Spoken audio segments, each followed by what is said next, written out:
Welcome to Doobies and Movies, and Happy New Year. This is actually the one off Doobieless Doobies and Movies on my end, but I got a red stripe, so we're still celebrating.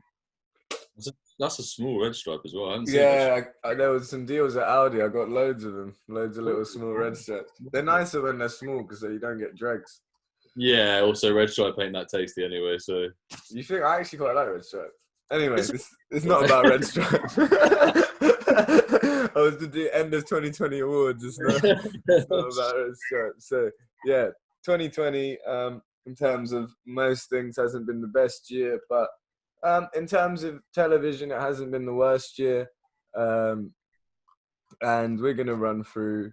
I'm joined by Steve, who's just here to just add a bit of character to the show.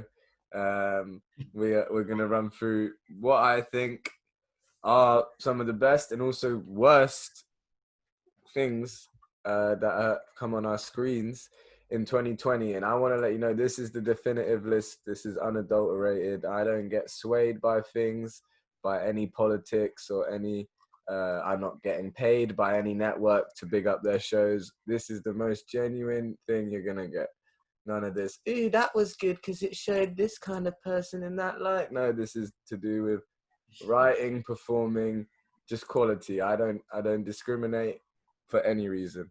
So going in, I thought, as I usually, and most of this is going to be about television, I thought I'd start by going through little film highlights of the year. So for me, the worst film of 2020 was the new Wonder Woman. Wasn't able to get one of these episodes about it. There still might be one if I manage to organize one where we go in on it in more detail, but fuck me, that film was just, it's aging badly as well. I didn't like it when I first watched it. I was like, 5 out of 10. Then the next day I woke up and I was thinking more about how bad it was, 4 out of 10. Then I kept thinking on it. I was like, that bit just was stupid. And I was like, no, this is like a 3 out of 10 or some shit. This is actually like a dreadful, dreadful movie. An hour and 45 minutes till a fight scene in a superhero film, and it was 2 hours and a half, and it was a Wonder Woman film. And none of this adds up to me. Whoever decided this needs to get shot. There was about 4 characters in the film, and it was 2 hours and a half, and like 2 fight scenes. Yeah, that's pitiful. Pitiful. Like, I've seen clips of it. I haven't seen the full thing yet, but the clips I've seen of it, like, I mean, the fight scenes are alright. Like, They're alright, yeah. They're alright. They're not amazing, but I mean, the fact that it takes an hour and 45 minutes just to get to it out of a 2.5-hour film, that's such a piss take. Yeah, it is an absolute hour piss and take. 45 minutes is just people chatting and just plotting and shit, and it's just what? Like, what's the point? Like, come on, like, it's Wonder Woman. You had some sick action bits in the first one. Yeah, exactly. The first one I actually liked. Yeah, I rated the first one. I thought Ares was cast well. Yeah, the way like the plot in between like the World War II and the Nazis and everything, I thought it was really, really well done. But I've got to say, like, of the clips I've seen of the second one, it does seem pretty garbage. DC just, I don't know what they're saying, but they're just fucking out. Yeah, no, it was absolutely garbage. But carrying on the film trend, so I've written to highlight 3 movies this year. There's been quite a few good movies, but obviously due to how COVID has affected the cinema schedule, only some things have moved to streaming, and a lot of films have decided to delay and wait for cinemas to come back. So a lot of 2020 films actually didn't come out in the end. But nonetheless, so the musical Hamilton got released as the film version, and I watched it on Disney Plus, and that's my number 3 because that was bloody great. I couldn't actually believe it. It's just like people rapping, a rap musical. It's like 2 hours and a half, and you're like, I'm like sitting like it's like Eminem bars, and then like fucking like singing like oh, and then tell a whole story with it. It's actually like genuinely incredibly entertaining. And, now I've got Disney Plus, I'm probably gonna hit that up. Yeah, honestly. It's actually like ridiculously entertaining, and I still sometimes put the songs on YouTube now. It's gonna be the new Frozen or something. Yeah, it's really like it's so sick. And then in second place for me is The Five Bloods, Spike Lee's film that he dropped. Came out in June on Netflix. I really loved the film. I thought it was one of Spike Lee's best films, going back to maybe Malcolm X. I thought that the idea was sick about ex-Black Vietnamese soldiers going back to the jungle to find some gold they buried, and kind of reliving their trauma. And as Spike Lee's best films do, it told from those different perspectives, how the trauma affected them, basically on a political and personal level. I just felt it was deep and sick, and actually had sick action scenes, great performances. Chadwick Boseman, who I'll talk about more in a bit, and Delroy Lindo, and yeah, just really, really loved that film. I don't know what they're saying about Oscars for this year, but it would be nice to see Delroy Lindo and stuff nominated at least, and Spike Lee as well for the film. And then the film of the year, what we talked about the other day, the new Pixar smash hit, Soul. That is, what a film. What a film. If you want to see more about what we both thought of Soul, then there's a video on Soul. And yeah, I really, really can't say enough about that film. It was just absolutely brilliant. So that's films. Due to the cinema schedule being affected, and due to this mostly being a television kind of focus, that's all that I've really written about films. But so as a celebration, before I get into commemorating, I thought I would say goodbye to all the long running shows that have left us this year. So first, Power. Power finished its last 5 episodes in January, so it wasn't a full season, but it concluded this year. Obviously, it's been continuing through, going to keep continuing through these different spin-offs, but that main story concluded, and for me, concluded really well. It tied things up quite well. And it's always in and around, since I started doing my lists, Power either honorable mentions or just at the start of the list, because as silly as it just was really fucking crazy and sick, and just like a gangster soap opera. I always call it a gangster soap opera. It's like if you gave EastEnders like fucking like ghetto slang and guns, and just everyone's backstabbing and betraying each other constantly. Yeah, it's like kind of like Top Boy, but kind of like the original and a bit more kind of. I don't know. Top Boy, because there's only really been. I mean, there was obviously Summer House, but then Yeah. there's one. Like Top Boy is still good, but when it comes to Power, I find Power just to be much more kind of a lot more plotting, a lot more on a bigger scale. Yeah. Top Boy's more realistic. Well, at least the original Top Boy was more realistic. Yeah, definitely. Yeah. Like, Top Boy now is much less realistic. It went more the Power way of trying to make it like, sexy and guns and stuff like that. Yeah. That's just Netflix for you, though, isn't it? Yeah. Help on the team, so it's got to make it big. Yeah, they suddenly it went from being like in these little projects to making like London look like it was some exotic like American city or something. One thing I've never understood about Top Boy, like it is sick, but just like people just fully just getting shot or stabbed just like completely like out of the blue, and that's nothing, and then nothing happens about it.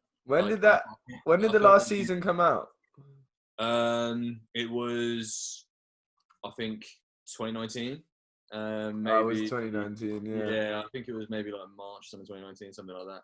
But like the next season comes out in 2021, so that's something I'm looking forward to. Yeah, definitely. That is something to look forward to next year. So yeah, next on the goodbyes, The Good Place. I don't know if you watched that ever.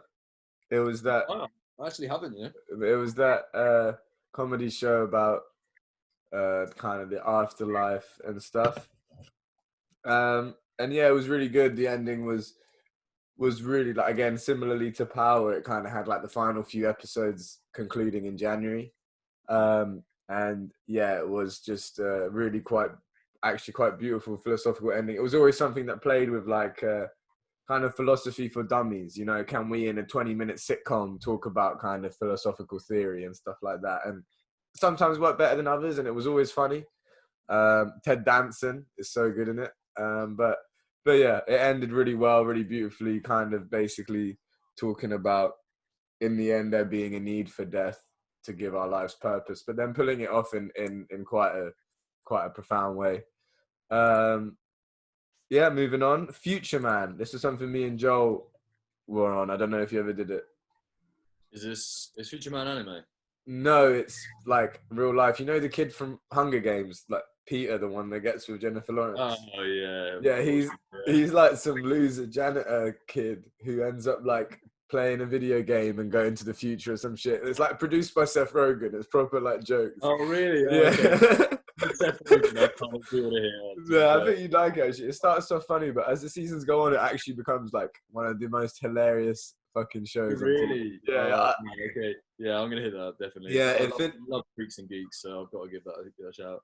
yeah, it finished this year as well with a really fucking funny. It's like one of those. It's fucking hilarious, but it's got a plot. Like it's about like they get stuck in all these mad time loops and do this crazy shit. Like Yeah, these future people that he meets. Like one of them like gets stuck in a like part of history, alternate timeline, and he's like some future like warrior, and he ends up becoming like a chef who gets a coke addiction, and it just goes down such weird fucking roads.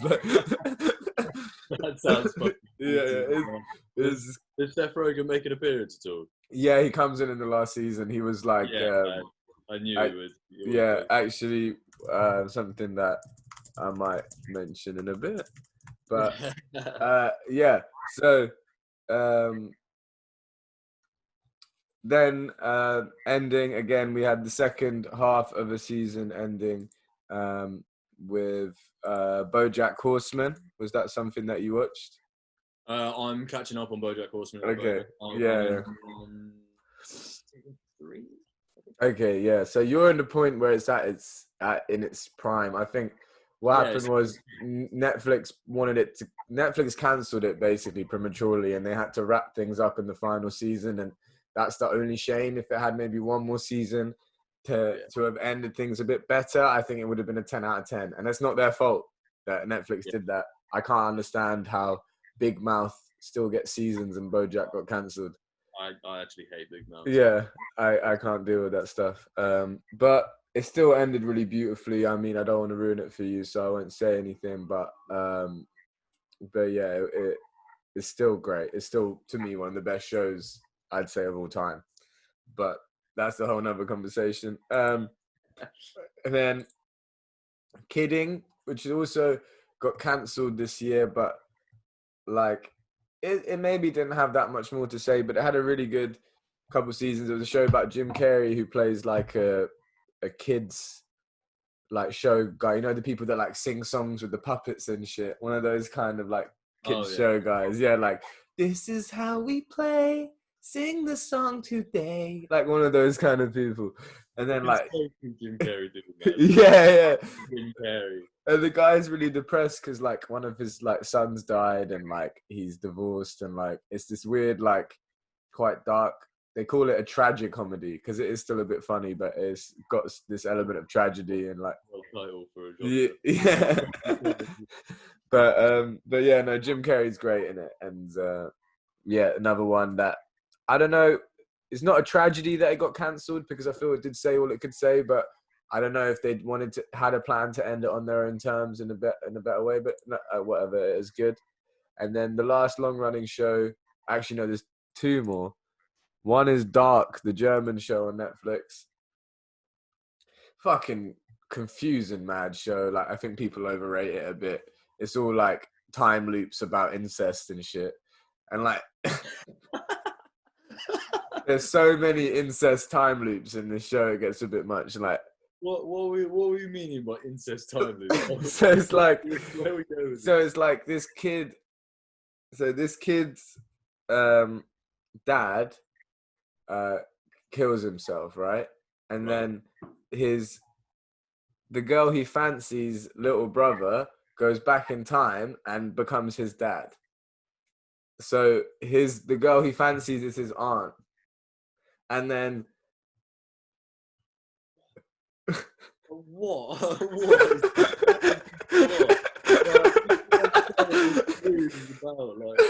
It started off a bit like a Stranger Things vibe, and then went proper like incest time loop. I love that. That's the genre that's gonna stick with me now. It's incest time loop. They'll probably be like the only show that ever does that genre.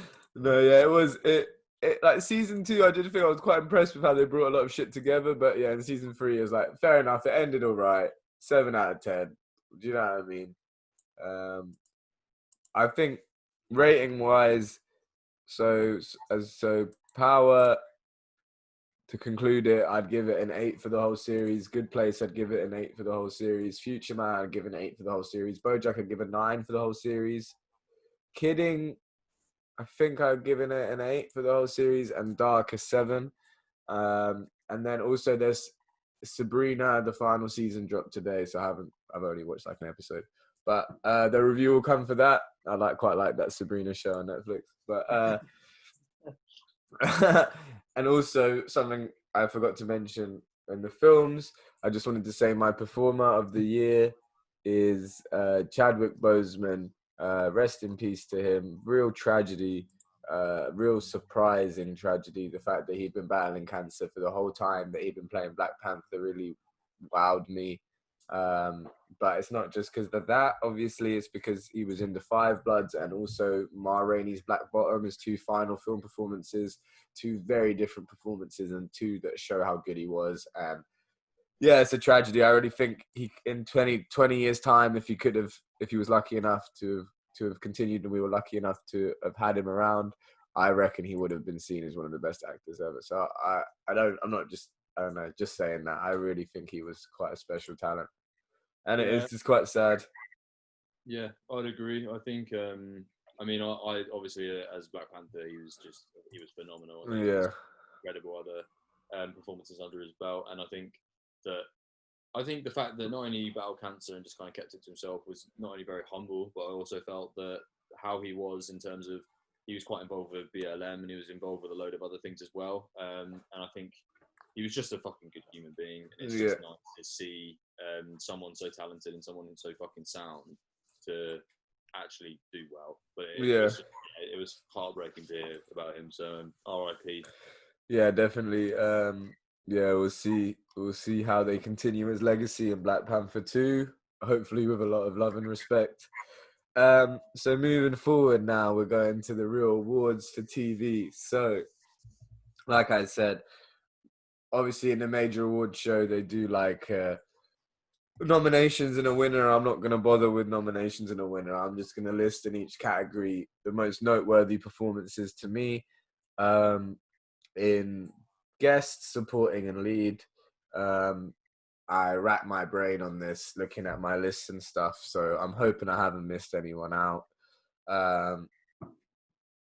But so guest actresses is where we're starting, and I've got 2. So the category for me on guest is maybe 1 or maximum 2 episode, but not enough to really be a supporting character in the season, but enough to really have you remember them and they had an input in the season. So first, someone we both really like, Rosario Dawson, who played Ahsoka Tano in The Mandalorian. She was brilliant in that episode, and I can't wait to see more of her. When I started writing that category, instantly, she was the first name that came to my mind. What else can you put for guest actor? 1 episode, made a big impact, and was just brilliant. Yeah, and I think the only other one I'd mention from Mandalorian in terms of a guest actress or actor would be Katie Sackhoff, who played Bo-Katan. I think, I mean, I don't know how far you're into Clone Wars and Rebels and whatnot, but in terms of the character, she was perfect. Yeah. You know what?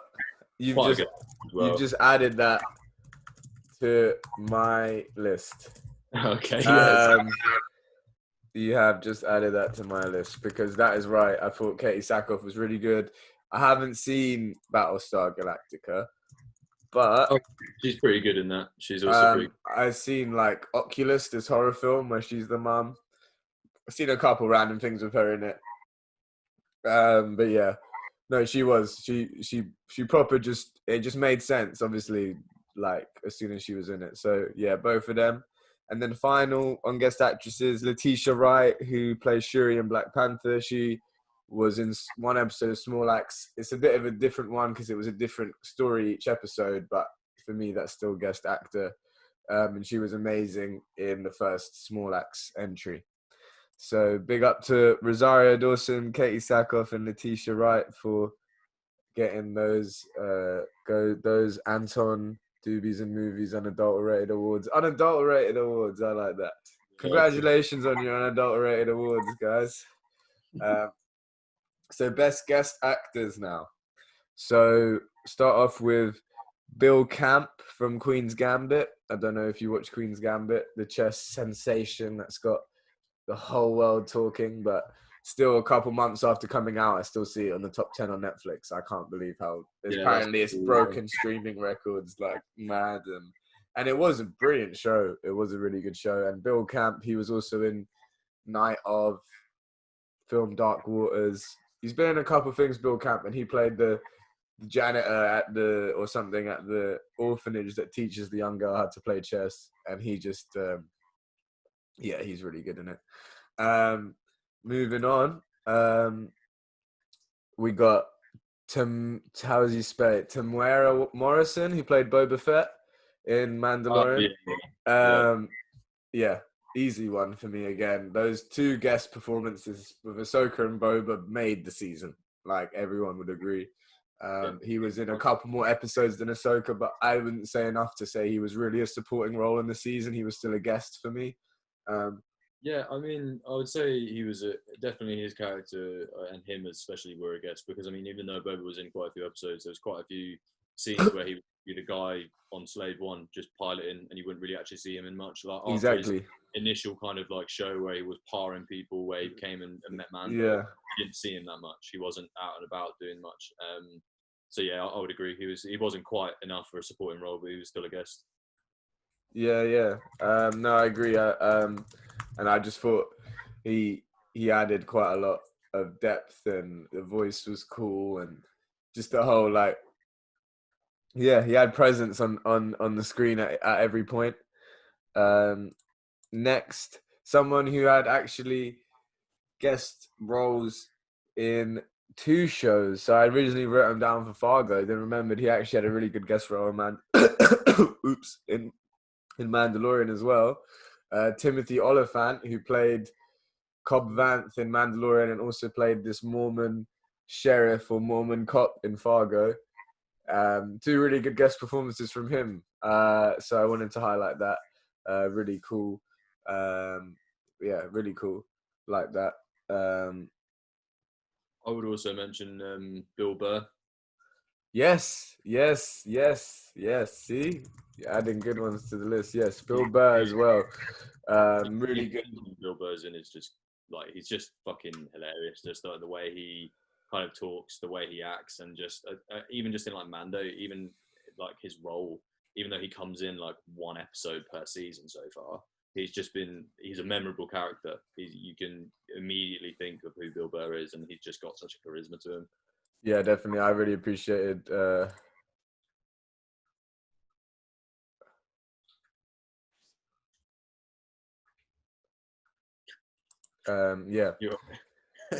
sorry. Head went somewhere else there for a second. Bill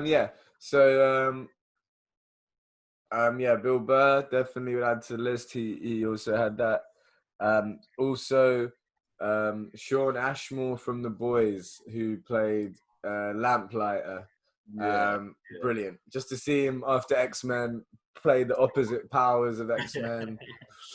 Literally played Pyro instead of Iceman, which is pretty much like, and he was just funny, and it was just had such value of people that like for superhero fans, that was really just it had a lot of value. That I think that was actually really well done. The fact he played like this character that was just so like no one took him seriously, even when they did that flashback to like him Frenchie and fucking just like him with the staff on fire in this like really grand outfit.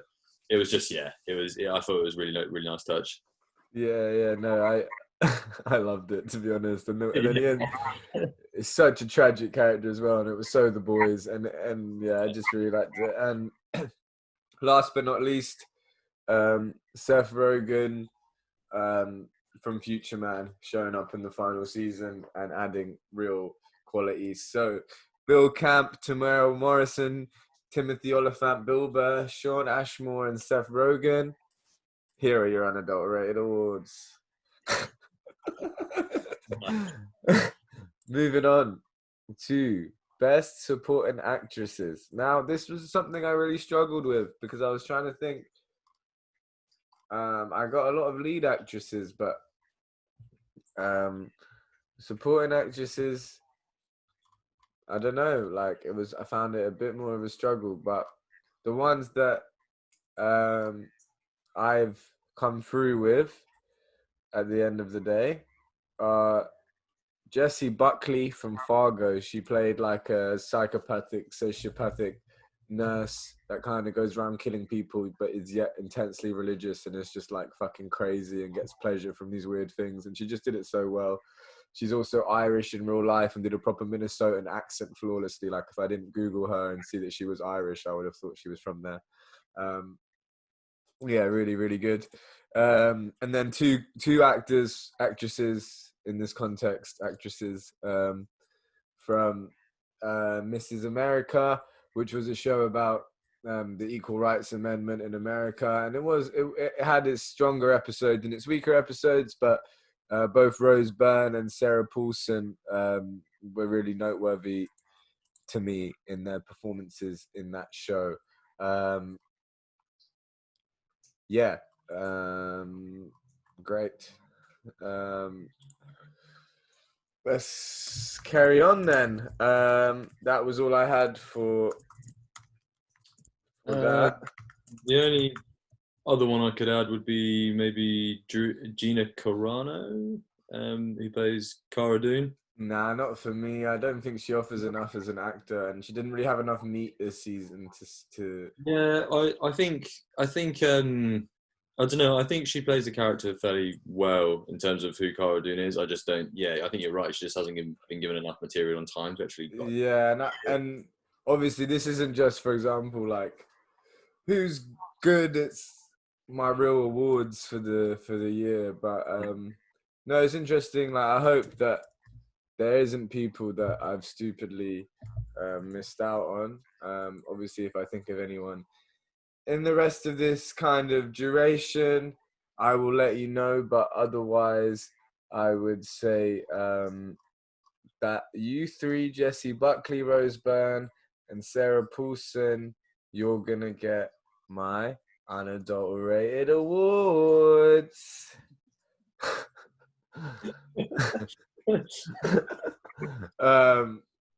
So continuing.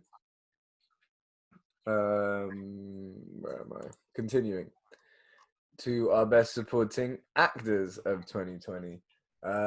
So to begin, I've got Ben Whishaw, I think he pronounced his name, in Fargo. He played this Irish kind of pastor, kind of, what do you call it, father? It's one of those kind of things. Priest, yeah, that's linked with the mafia and stuff due to all this son swapping. He's kind of now been raised by this Italian family, whatever. He just played it with so much heart and depth, and I really enjoyed his performance. I thought he was definitely one of my highlights from that Fargo series. Me and Joel did discuss that if anyone wants to go and watch it, but I really liked what Ben Whishaw provided in that role. Moving on, Mahershala Ali, someone that everyone's fallen in love with in the past few years for his performances. He's also been cast as Blade in the next interpretation of Blade. You might know him from Moonlight, Green Book. You might know him from House of Cards or Luke Cage. He's been around. Everything he does, he is fantastic.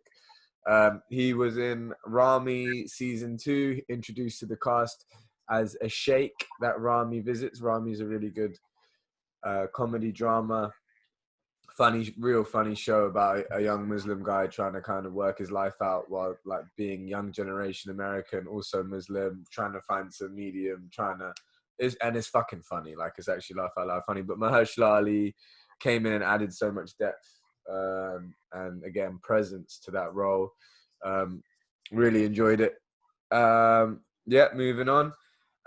Giovanni Amura from My Brilliant Friend. It's an Italian show that that I fucking love. That season 2 came out this year, and again something I didn't think I'd love. It's just this like small, like this kind of poorer part of Naples. These two girls at school and of their friendship from a young age as they get older, and it's just so like deeply complex and three-dimensional everything, and the music and the cinematography is great. But Giovanni Amora plays Stefano, and he manages to create a really three-dimensional character out of someone who at points is a real abusive husband, but really manages to challenge that. And yeah, you got to owe it to the writing, but also the acting. And next one, the show, it was a nice idea, the show. Some parts of it worked, a lot of it didn't, but Al Pacino in Hunters, Al Pacino is just obviously one of the best actors who's ever lived, and Hunters was made far better by his appearance in it. So yeah, big shout out to Al Pacino just for constantly being Pacino, and I had to always give a shout out to Pacino. Then the next three are all guys from Better Call Saul. I'm giving 3 supporting awards here to them. Tony Dalton, who plays Lalo Salamanca, fucking amazing every season. He's also being cast as Swordsman in the Hawkeye series, Hawkeye's mentor. So I'm really, really excited to see how he does that. But no, I really like him. And then you got Michael Mando, who plays Nacho in Better Call Saul. He's just every season becomes the heart of Better Call Saul more and more. I love Nacho. He also, you might know him from Far Cry 3. He's the bad guy in it. You might also know him from Spider-Man Homecoming. He plays Matt Gargan, who eventually becomes a Scorpion in the comics. So whether we see Michael Mando in a future Spider-Man film as a Scorpion, possibly when they form the Sinister Six or something, who knows, could be sick. And finally, none other than Jonathan Banks, who plays Mike Ehrmantraut. He has been killing it for so long as Mike and keeps adding new layers and new things to the character. I just fucking love that guy. So all of you guys, let's go through them again. Ben Whishaw, Mahershala Ali, Giovanni Amora, Al Pacino, Tony Dalton, Michael Mando, Jonathan Banks. You've got your Unadulterated awards. Okay, now we're getting into the lead performances. So, lead actresses of 2020. To begin, we've got Anya Taylor-Joy in The Queen's Gambit. I think that would be in any single person's list.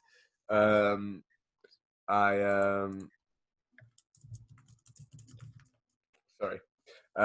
really enjoyed her performance. She's fantastic. Yeah, I think if you're watching this, you've probably seen it. So there's not much I need to say, but she really is amazing in that role. And when you follow her, you follow her, and you really do believe her. Then I've got Rhea Seehorn from Better Call Saul, who plays Kim Wexler. Again, another character who grows with each season. I don't know why the awards keep ignoring this actress, because she is fabulous. And then Kaylee Cuoco from The Flight Attendant. Now, someone I always thought was shit because of Big Bang Theory. Big Bang, yeah. But Flight Attendant ended up being a real surprise hit for me and a real enjoyable thriller. And she carries it, and she's actually fantastic in it. She's also the voice of Harley Quinn in the animated series, which is actually really good as well. Yeah. Then Margarita Mazzucco, I think I'm pronouncing it right, and Gaia Geraci from My Brilliant Friend. They're the two main girls in that Italian show, and they're just both brilliant. And yeah, they did a great job this year. Then we've got Kate Blanchett from Mrs. America. She's the lead in that show. And yeah, Kate Blanchett's never anything but 10 out of 10, really. She's just one of those actors. And then, yeah, we've got Kiernan Shipko plays Sabrina. I doubted about putting her in, but I just think she embodies Sabrina so well, and she makes the show so good that I want to give her a bit of love on that, especially considering the show is now reaching its conclusion. As soon as I fucking finish it, it's already technically reached its conclusion. I'm just not haven't watched it yet. So lead actors. Woo! To begin, this performance is one of and possibly the best TV performance of the year to me. Mark Ruffalo as the twins in I Know This Much Is True. Now, Mark Ruff, I know a lot of people playing twins at the moment, but I've never seen them so different to each other in personality, shape. Like even the fact that one's fatter than the other. Do you know what I mean? Like one's got different head. Like he really, really created two different personalities and two characters, and to show about these two brothers. One's trying to hold the life together. The other one's very mentally ill. They both suffer a lot of abuse, and it's just a mini series of the. Mark Ruffalo is obviously known to most as the Incredible Hulk, but he is just, I think, one of the finest actors going right now, and he's just so good in that. Then, both actors from The Good Lord Bird, so Ethan Hawke. I really, really loved Ethan Hawke's performance in The Good Lord Bird. He plays John Brown, who was a real guy. He was like a minister that thought the only way to end slavery was by killing all the slavers. So he creates this band of soldiers, mix of black and white, and just goes and like starts killing basically everyone who refuses to give up their slaves. And the show is funny and weird and eccentric, and Ethan Hawke is all of that, and he's just like, he's quite hit and miss for me, Ethan Hawke. Sometimes he's great, sometimes I'm like, what the hell is he doing? But this is maybe one of the best performances I've ever seen from Ethan Hawke. And then Joshua Caleb Johnson in the same show, who plays the kid Onion. He plays a kid that Ethan Hawke takes in, who actually dresses up as a girl because he finds his life's a little bit easier and he's got less shit to carry and he's got less to, so he just keeps up this weird persona that he's like a girl, and like it just adds a bit of comic relief to like what could be quite a brutal, horrible show about slavery and stuff like that. So yeah, both of those. And then Jim Carrey and Kidding. I talked a bit about Kidding in the Goodbye List. And I just, Jim Carrey, one of the legends, film legends, and always never quite appreciated for his dramatic talents, I thought. Funny as he is. Also want to give a shout out to Jim Carrey for Sonic the Hedgehog that came out this year, because Jim Carrey is so fucking funny in that, and he really makes that. I actually, like, you told me to watch that and I watched it and I actually really rated it.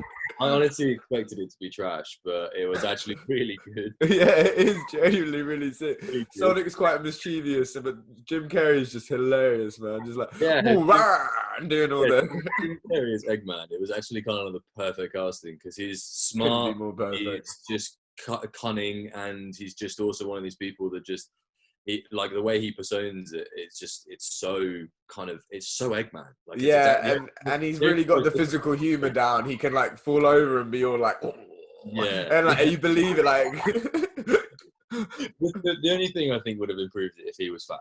Like that is the only thing. If they, because at the end he got the mustache at the end. If he gained some weight as well, that would just be so if the second Sonic and like he's fully fat, then like I'm all for Sonic series. I'm on that. Yeah, I'm looking forward to that too. Then we got Rami Youssef, who plays Rami, the lead. He's also the creator, writer of the show. He's a hilarious guy, and he's also when paired with people like Mahershala Ali, you can see that he's actually able to keep up with a really, really great actor. So big up for Rami. Then I got the one and only Bob Odenkirk playing Saul Goodman, Jimmy McGill, year after year, brilliantly, just like Jonathan Banks. So definitely want to shout out to him. Then a show that was very like it was alright, it was quite good, but this performance was brilliant. David Tennant in Des playing this crazy serial killer on it was an ITV show, but David Tennant, man, just really fucking convinced me as this fucked up serial killer. He was just quite David Tennant's actually pretty good. yeah, he The, is, man. the only thing is that he's most known for Doctor Who, and Doctor Who is pretty dead. So like, I just feel like he's the only reason people doubt that David Tennant can be good is just because of that. But I Yeah, think yeah. he can actually fucking do well. Like he's No, done some. David Tennant is actually top stuff. And so yeah, Mark Ruffalo, Ethan Hawke, Joshua Caleb Johnson, Jim Carrey, Rami Youssef, Bob Odenkirk, David Tennant. You have got my unadulterated awards. I'm quite surprised you didn't mention either Giancarlo Esposito or Pedro Pascal. So it's interesting, right? I don't think that they both just have done enough. And with Giancarlo, he could have maybe been in the supporting, but I just felt like he only kind of was evil, and I didn't get to see that much acting as much as he just kind of shouted scary shit. Like he had presence and stuff, but I was also a bit disappointed with how he was defeated, Yeah, and I just feel like there was room to have got more out of his talents. yeah, And with Pedro, you're right. It's just again hard for me to. Again, I know that he does well when his mask isn't on, but when his so yeah, much of it is him behind a yeah. mask, it's hard for me to really be like, oh, you were one of the best actors of the year, despite the fact that he really is good and he really does it well. And I really like Mandalorian. It's just found it a bit too much of a stretch for him to get an unadulterated award. I think yeah, I completely get Pedro Pascal because I mean you just don't see his face like 99% of the time, so it is fair enough. It is quite hard to kind of judge him in terms of that, but I feel like Giancarlo Esposito, yeah, you're not wrong in terms that he didn't get much screen time, and he was like the way he was going to kill himself at the end of Mando was just that did irritate me a bit, but the only thing I would say is that like I feel like because he's so good as a villain, like he was in Gus, as he is with Moff Gideon. I feel like his presence just made it so that you knew that he was fucking badass. You knew that he was this fucking evil don that could outsmart people. I know what you're saying. For me, I just thought he was fucking sick. Just No, it's fair enough. It's fair enough. Like we'll see what they do with him in season 3. I'd hopefully like there to be a bit more from him, but yeah, no, he's a great actor. Obviously, got a lot of love for Giancarlo. So moving on to now the real stuff here. So I decided to do a little ranking of the animated series just so I could spotlight a few animated series that didn't make it in the top 10. So there's 7 animated series of the year that I'd written here I thought deserved note. That's Harley Quinn. It's turned into a really good series, really good kind of funny and dark way of looking at the Batman universe. Solar Opposites, show by Justin Roiland, who is one of the co-creators of Rick and Morty. Just a really funny, wacky show. Not quite as good as Rick and Morty, but really good. The reason I'm not highlighting Rick and Morty, last year I was nice, and I joined it in with BoJack on my top 10 because they had a shorter season and so did BoJack. But I thought 4 episodes from Rick and Morty, I can't keep praising them when they're only giving me 4 episodes a year. So I haven't actually included Rick and Morty in anything. Anyway, carrying on. Hilda, that kids show I told you about that I like to watch when I was tripping. yeah. They brought out a season 2, and it wasn't quite the magic of season 1, but it's so fucking special, that show. Primal, it's a show with no dialogue about a man and a dinosaur at some point in history that bond and go around hunting and escaping mad creatures and shit. It's just fucking sick. Yeah. American Dad, fucking funny as ever, always fucking hilarious. That show makes me laugh more than any other show. Castlevania, always sick. Do you watch Castlevania? I think you'd love Castlevania. Was Is Castlevania the one that's made by Man Groening? Made by the Simpsons? No, that's Disenchantment. Yeah, that's so peak. Yeah, Castlevania is like based off the old video games, and it's like about Dracula and shit, and it's just like a sick Oh, fantasy with mad violence and shit. okay, yeah. I mean, Yeah, that's something I'll probably rate, to be yeah, fair. So, it is actually sick. yeah. And then best animated series is BoJack Horseman. But now I'm gonna go to the top 10 list. Now this is really, really it. This is the definitive list of 2020. I will post it on Facebook. I'll add it to my website soon. But for now, if you want to see it, you gotta be watching this video. So flops of the year. Let's begin with the TV shows. His Dark Material season 2. I've been all over Facebook slating this stuff. The way they butchered big character deaths, big moments, pacing was horrible. Really, really, really bad season of television. It took 7 episodes for Joel to finally admit it, but it was just a really not good season. Blood of Zeus, me and Cuff did it together on Netflix party or whatever in one day, thinking it'd be sick because it was animated as a Castlevania doing Greek myths, but the story was shit. As good as the animation was, the story was shit, and okay, I'll watch season 2 because it has potential, but was a flop for me still. And I've only added this third one because I've read a lot of people's lists. IGN gave it their #1 show of 2020, which I was flabbergasted at. Collider have put it in their top 10. A lot of people are rating the show. Ted Lasso in my flops of the year. It's a really dreadful comedy show about this like American guy who ends up managing a football team in England, and it's so terrible and unrealistic and awful. I didn't even think it could ever be on anyone's radar ever for even a good show, let alone IGN calling it the best show of the year. Mm. Absolutely flabbergasted at it. Couldn't Maybe, get past a few episodes. maybe it's like an American thing because, like, Yeah, an American taking over a UK football team, like, I can imagine a lot of British people, just because obviously football's so fucking massive here, don't really rate it because it probably just seems a bit shit. Whereas like yeah, the US, like they don't really hit that. Like they obviously they call it soccer. They've got American football. They call that football. So it's kind of like yeah. in terms of football. So for them, it's probably more interesting. Yeah, probably. You're right. They don't get as annoyed at it. But okay, now moving on to my top 10. So the honorable mentions before I get into the top 10. Wow, this is exciting. So honorable mentions: Alice in Borderland, the Japanese Netflix show that came out recently based on the anime of the same name. No, manga of the same name. Sorry, not anime.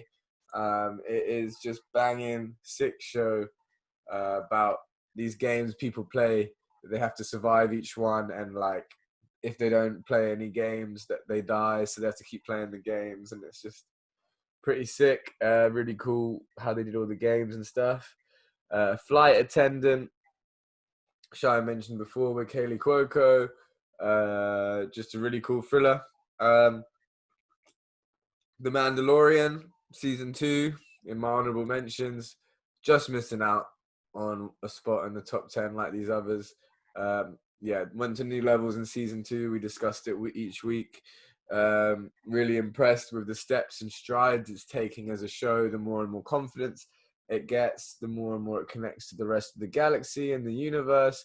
But it's still just short of really hitting for me that like top rung of exceptional television. I think a couple touches in season 3 and it could easily do that. It's easily in its wheelhouse to do that. I think longer episodes like we discussed, more episodes like we discussed where they can flesh out characters more, can flesh out plots more. And I think it can really take a new level. But really enjoyed Mandalorian. I got Hilda, that kids show I was on about.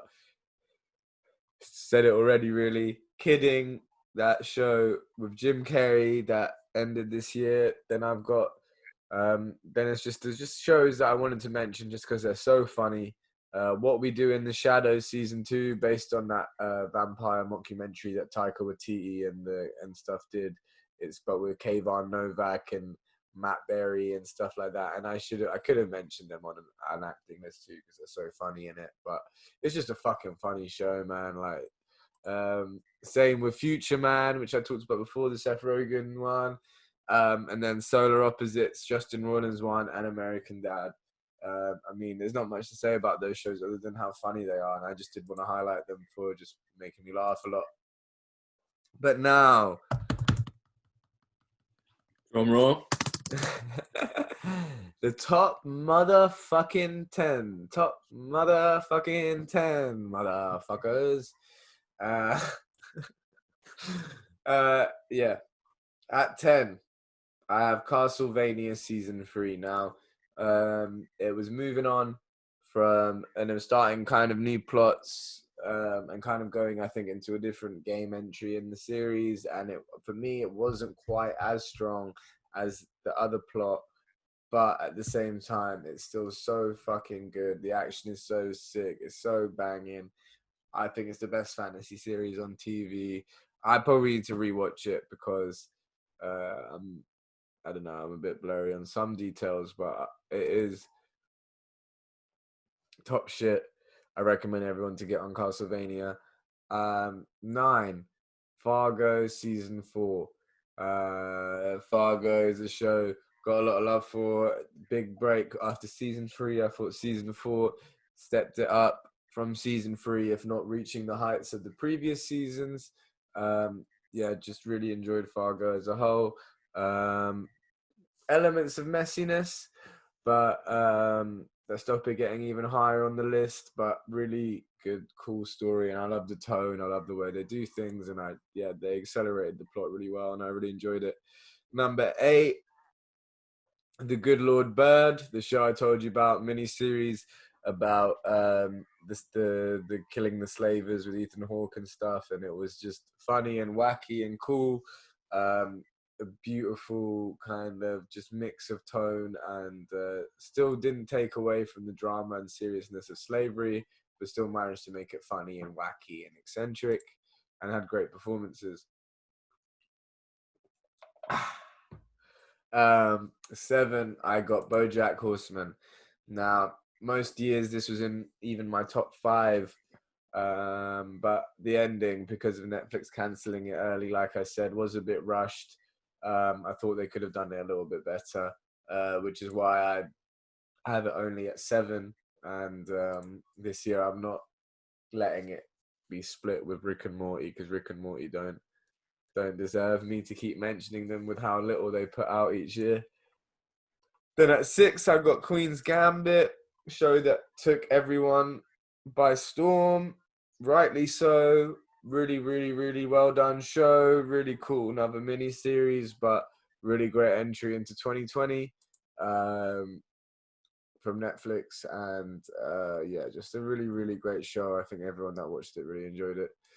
At number 5, I've got Rami Season 2. I mentioned it before. A show about a young Muslim American, Egyptian American, dealing with basically all these things in a very funny way. But he gets deep into people's decision making and ego and things like that, and within relationships, all this stuff in a funny way. It's just great. I think Season 2 took it to another level of depth. I think, yeah, dealing with stuff, real stuff, PTSD and racism between Muslims. Like he actually does get into some deep stuff. Number 4, I've got I Know This Much Is True, the show, the miniseries with Mark Ruffalo playing the twins. It was just a real moving exploration and amazing double performance from Mark Ruffalo, and just really, really hard to watch with how horrible some of the stuff they were having to go through was, but was really satisfying as a show to go through. Director of it, creator of it, did Place Beyond the Pines and stuff like that. Yeah, it's just a good show. At number 3, I have got a show that I think I put about number 5 for its first season last year. A show that we did my first ever episode on, The boys hit Deserved. new levels in season 2. It hit real new levels in season 2. It is just a fucking ride now. It's funny, it's dark, it has a good level of analysis in our society with social media and trends and capitalism, and it also does a really good spin on the superhero story without negating how cool it is to be a superhero. It is just a show like nothing else, and also produced by Seth Rogen. And it is, yeah, I mean, it just hit new levels this year. Every episode was fucking unreal. I love the boys. Yeah, couldn't agree more. I think The Boys is one of those seasons, especially season 2, where like it's just not even just good to watch in terms of action, in terms of like the plot itself. It's actually just fucking hilarious. Yeah, Like, yeah, genuinely good show. yeah. It's on another level. Then number 2, I went for season 2 of My Brilliant Friend, the Italian drama that for me just it feels like a symphony watching it. The cinematography, the music, the acting, the story. It's just like watching life go by in poverty, and the subtext and context with crime and politics and everything that Italy in the 50s and 60s would have had to be dealing with. It is really something quite special. And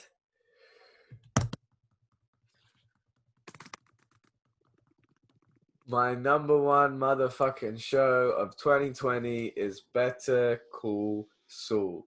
And Mm. you better watch Better Call Saul because it is just unreal. There's one more season left coming next year.